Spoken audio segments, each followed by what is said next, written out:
品的资格。咽不下这口气的，恐怕是你。召集杀死侯宇，一旦分开，那他。Halo semuanya, selamat datang di Ruang Film. Bagaimana kabar kalian semua? Semoga selalu sehat dan baik-baik saja. Sesuai jadwal, jadi pada hari ini kita akan kembali melanjutkan spoiler Penakluk Bintang berdasarkan cerita novelnya. Yang mana ini adalah chapter 387 sampai 390. Cerita lanjut, setelah pelelangan Ganu resmi berakhir, semua anggota staf mulai membimbing para tamu ke tempat teleportasi. Lao Feng dan para tamu penguasa sektor pun mengikuti petunjuk anggota staf dan dengan cepat mencapai tempat teleportasi. Babata memberitahu kalau sebagian besar tamu di acara pelelangan ini adalah penguasa sektor, dan para anggota staf yang membimbing kali ini setidaknya berada di tingkat semesta. Di tengah teleportasi, nampak para anggota staf wanita yang mengucapkan terima kasih kepada para tamu sambil tersenyum manis. Di waktu yang sama, pandangan Lao Feng teralihkan ke sebuah pulau terapung yang tepat berada di belakangnya. Pulau terapung itu adalah sebuah pulau yang dipenuhi oleh anggota staf tingkat alam semesta serta penguasa sektor dan makhluk abadi. Setelah melihat pulau terapung, Lao Feng mulai keluar dari aula pelelangan Ganu melalui jalur teleportasi. 15 hari setelah lelang Ganu berakhir, nampak Lao Feng yang sedang membawa Divan di kapal alam semesta dan menuju Bailan Star.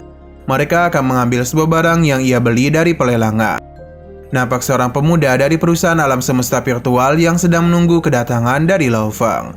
Pemuda itu kemudian memberikan sebuah kotak besar kepadanya, sehingga Lao Feng pun langsung menyimpan kotak besar itu dalam cincin penyimpanannya. Setelah mendapatkan barangnya, Lao Feng dan Divan segera kembali ke kapal alam semesta dan kembali menuju bumi.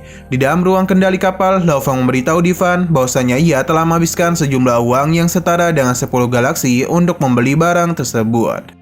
Setelah itu, Lao Feng mulai membuka kotak pertamanya, yang mana di dalamnya terdapat beberapa kotak transparan, dan setiap kotak memiliki buah-buahan air yang lembut dan indah. Selanjutnya, pada kotak kedua, di dalamnya ada sejumlah besar kotak transparan yang berisi buah air dalam jumlah yang lebih banyak. Pada kotak ketiga, terlihat di dalamnya terdapat sebuah senjata yang merupakan salah satu dari 9 senjata suci, yakni persenjataan Nansen. Persenjataan Nansen itu adalah senjata yang akan menemani Lao Feng selama 1000 tahun hingga 10.000 tahun ke depan. Pada kotak terakhir, di dalamnya terdapat sebuah kulit klan Mosta yang akan membantu binatang bertanduk emas dalam membentuk klon kedua. Dan barang-barang yang ia dapatkan kali ini, Lao Feng memberitahu kalau ia memiliki tujuan untuk menjadi seorang pejuang yang absolut, menjadi makhluk abadi, dan bahkan melebihi guru lamanya. Sepotong kulit klan Mosta ini akan menjadi saluran untuk klan kedua. Setelah klon keduanya terbentuk, binatang bertanduk emas kemudian bisa fokus pada latihan hukum alam semesta emas. Sedangkan klon keduanya bisa berjuang untuk hukum ruang angkasa. Adapun tubuh manusia Lao Feng kemudian bisa berfokus pada keterampilan persenjataan Nansen. Sesampai di bumi, Lao Feng langsung menghampiri Hong dan memberikan buah air kepadanya. Lao Feng mengatakan kalau ia tidak dapat membeli buah kehidupan, namun Lao Feng berhasil mendapatkan 1000 buah air. Buah air memiliki sifat obat yang lebih lembut dan pasti dapat diserap dengan baik oleh Mo Yanfin. Dalam 100 buah air itu cukup gunakan satu setiap 10 harinya. Maka selama 3 tahun ke depan dapat dijamin Mo Yanfin akan meningkat 1 tingkat bahkan 2 tingkat. Lao Feng memberitahu untuk mendapatkan 100 buah air ini, Lao Feng harus menghabiskan sejumlah uang yang setara dengan harga 10 galaksi. Lao Feng kemudian mencoba bertanya kepada Hong mengenai kabar dari Lei Shan. Karena selama 2 tahun terakhir mereka sangat jarang bertemu. Hong memberitahu bahwasanya sejak mendapatkan harta milik penguasa sektor Kabu, dalam 2 tahun terakhir ia terus-menerus berlatih. Sekarang kekuatan Lei Shan telah tumbuh dan meningkat cukup cepat. Sedangkan Hong sendiri berhasil membuat beberapa terobosan dengan teknik latihan planet Yuanmo yang diajarkan oleh Lao Feng. Selepas memberikan buah airnya, Lao Feng nampak mulai mencoba untuk menggunakan kulit klan Mosa dan membentuk klon kedua. Kulit klan Mosa yang akan dipelihara oleh Lao Feng kali ini ada milik iblis dari klan Mosa yang berada di alam semesta tingkat 2. Setelah memasukkan kulit klan Mosa itu ke dalam dunia internalnya, proses pemeliharaan klon kedua binatang bertanduk emas pun akhirnya dimulai. Awalnya Lao Feng menduga kalau proses pemeliharaan klon kedua itu akan menghabiskan waktu selama 10 tahun hingga ratusan tahun.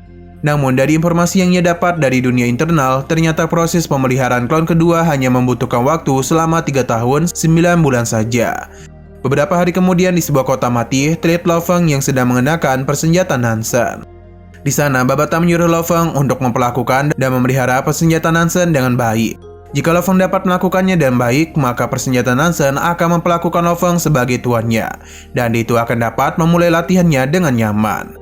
Ia juga memberitahu persenjataan Nansen dibagi menjadi 9 tingkat, dengan masing-masing memiliki kekuatan lebih besar. Pada 9 tingkatan itu, masing-masingnya memiliki nama-namanya tersendiri. Pada tingkat pertama dinamai Nansen, tingkat kedua dinamai Sky Freezing, tingkat ketiga adalah Heavenly Knife, tingkat keempat bernama Skillet Time, tingkat kelima dinamai Specialized, tingkat keenam memiliki nama Owen Rod, tingkat ketujuh adalah Sky dan Earth, tingkat kedelapan dinamai Godblade. Sedangkan yang terakhir yakni 9 adalah Undying. Jika Lo Fong berhasil menerobos ke tingkat 9 atau Undying, maka penguasa sektor akan dapat dengan mudah dihabisi olehnya. Akan tetapi untuk mencapai tingkat ke-9 sangatlah sulit dan hampir mustahil untuk mencapainya. Bahkan kesulitan untuk mencapai tingkat 9 itu lebih sulit daripada menerobos ke ranah makhluk abadi. Di sisi lain terlihat di ibu kota kekaisaran Gunung Naga Hitam, tepatnya di kastil, nampak pangeran ke-9 Brolin yang sedang mencari informasi mengenai Lo Fong. Sejak insiden dari dalam dunia kedua penguasa sektor Kabu, orang-orang dari Gunung Naga Hitam memiliki suasana hati yang buruk. Mulai dari Brolin yang memiliki dendam terhadap Lo Fong hingga kakeknya yakni Hegeri yang telah kehilangan hampir semua kekayaannya hanya untuk mendapatkan bola kristal warisan. Terlebih lagi pada saat itu Hegeri terkena prank oleh penguasa sektor Kabu dan tak berhasil mendapatkan bola kristal warisan tersebut.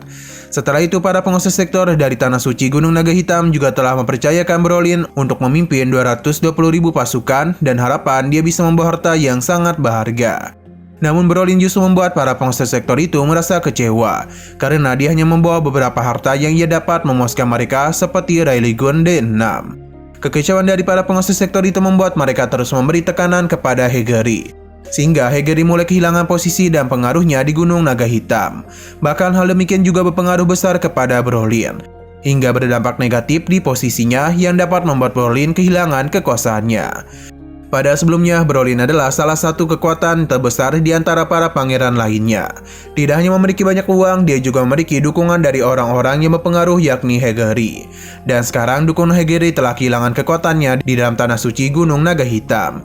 Juga dan harta yang didapatkan dari dunia dalam dunia, semuanya telah digunakan oleh kakeknya untuk menenangkan para penguasa sektor. Oleh karena itu, Brolin terus memikirkan cara untuk menghasilkan uang yang banyak dengan mencari Lo Fong. Menurutnya, Lo Fong adalah orang yang sangat kaya. Pasalnya, dia itu sempat melihat banyak harta yang Lo Fong dapatkan dari dalam dunia kedua penguasa sektor Kabu. Dan juga sempat melihat cincin penyimpanan milik Lo Fong yang dapat menyimpan sebuah kapal alam semesta dan senjata laser C2. Brolin kemudian mulai meninggalkan istana Gunung Naga Hitam dan pergi menuju Tanah Suci untuk menemui kakeknya. Sesampai di sana, Brolin langsung mengatakan kepada Hegeri kalau akhir-akhir ini ia menjalani hidup yang cukup sulit. Brolin memberitahu kalau ia sekarang kekurangan uang untuk mencari Lo Fong yang memperoleh banyak harta dari dunia sektor Kabu.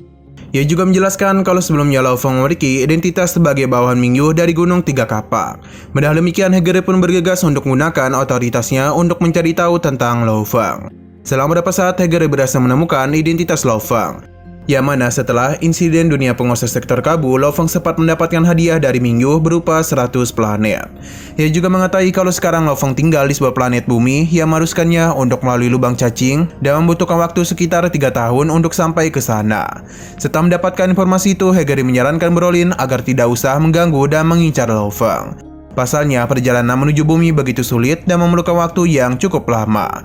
Selain itu, bumi sekarang berada di bawah perlindungan Gunung Tiga Kapak. Hegeri juga menjelaskan bahwasannya Gunung Tiga Kapak adalah pemimpin dari 4 organisasi Tanah Suci Gunung Naga Hitam, sehingga tidak ada yang berani mengganggu Gunung Tiga Kapak. Setelah membahas tentang Lo Fong, Hegeri kemudian memberitahu kalau baru-baru ini ia sedang sibuk melatih seorang murid. Tanah Suci Gunung Naga Hitam sekarang sedang menugaskan Hegeri untuk melatih beberapa murid untuk bersiap dalam sebuah kompetisi, yakni pertarungan jenius mutlak dan pertarungan prajurit yang kuat. Di alam semesta, manusia memiliki 2 pertempuran pamungkas yang meluas melintas alam semesta yang luas ini. Salah satunya adalah pertempuran jenius puncak bagi manusia di seluruh alam semesta, dan yang satunya adalah pertempuran prajurit puncak untuk manusia di seluruh alam semesta. Pertempuran jenis puncak ditunjukkan pada semua manusia tingkat bintang di banyak negara semesta. Selama 1 level bintang, mereka bisa berpartisipasi. Pertempuran prajurit puncak ditujukan pada semua prajurit tingkat alam semesta. Setiap manusia tingkat alam semesta dapat berpartisipasi. Pada kompetisi itu, semua negara besar di jagat raya dan triliunan galaksi dan manusia tingkat bintang yang tak terhitung jumlahnya, mereka akan bertarung dengan kondisi yang sangat adil dan ketat. Jika seseorang dapat bertahan dan menonjol sampai akhir kompetisi, maka mereka berarti akan menjadi jenis mutlak dalam banyak galaksi. Meskipun begitu, menurut Hageri, Gunung Naga Hitam akan kesulitan untuk masuk ke dalam 1 juta peringkat teratas. Ada sekitar 13.000 bintang di bawah Kekaisaran Ganu, dan hampir 1.000 kekaisaran lainnya di bawah kendalinya. Mereka hanyalah salah satu dari kekaisaran di bawah Kekaisaran Ganu. Dalam hal jumlah pejuang yang kuat, Gunung Naga Hitam bahkan memiliki lebih sedikit dibandingkan dengan bintang langsung di bawah Kerajaan Ganu. Bahkan dalam kompetisi terakhir saja, Gunung Naga Hitam menjadi kekaisaran yang memalukan karena tidak masuk ke dalam peringkat 10.000 teratas.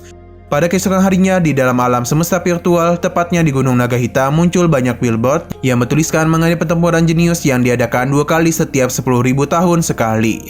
Selain itu, pertempuran jenius juga disponsori oleh perusahaan jaringan alam semesta dan semua kerajaan semesta. Selain itu, pertempuran jenius ini juga disponsori oleh perusahaan jaringan alam semesta dan semua kerajaan semesta. Dan untuk tahun ini, pertempuran jenius akan diadakan oleh perusahaan jaringan alam semesta. Hanya dalam 1 malam, berita ini menyebar ke seluruh kerajaan manusia. Kecepatan penyebaran berita ini menunjukkan betapa canggihnya jaringan semesta virtual. Sementara itu, di The Killing Field terlihat Lei Shen yang sedang berlatih dengan gurunya, yakni Lord Tu. Selama berada di The Killing Field, Lei Shen ternyata telah menghabisi sekitar 190 lawannya yang berada di level yang sama dengannya. Namun satu-satunya yang masih belum ia bisa kalahkan hanyalah Hong saja. Terakhir kali bertarung, Lei Shen sempat hampir menang. Namun pada akhirnya Lei Shen tetap kalah menghadapinya. Setelah itu, Lei Shen dan Lotus secara tak sengaja membaca sebuah berita mengenai pertempuran jenius. Melihat berita itu, Lei Shen pun memutuskan untuk segera menghubungi kedua saudaranya, yakni Lo Feng dan Hong. Di sisi lain, terlihat Lo Feng yang sedang merasa kesulitan untuk menguasai tahap pertama dari persenjataan Hansen. Saat ini, ia memiliki domain 5 tahap dan telah melangkah ke pintu masuk hukum asal emas, serta memiliki penguasaan kekuatan spiritual yang kuat. Babata menyarankan Lo Feng agar tidak terburu-buru. Pasalnya, wilayah pemahaman hukum dan kekuatan spiritual sudah cukup untuk melakukan tahap pertama. Namun Lo Feng itu belum cukup berlatih. Ia harus berlatih berulang kali dan harus banyak berlatih sampai menjadi alami bagi Lo Feng sendiri. Sehingga Lo Feng tidak perlu lagi menggunakan begitu banyak kekuatan spiritual.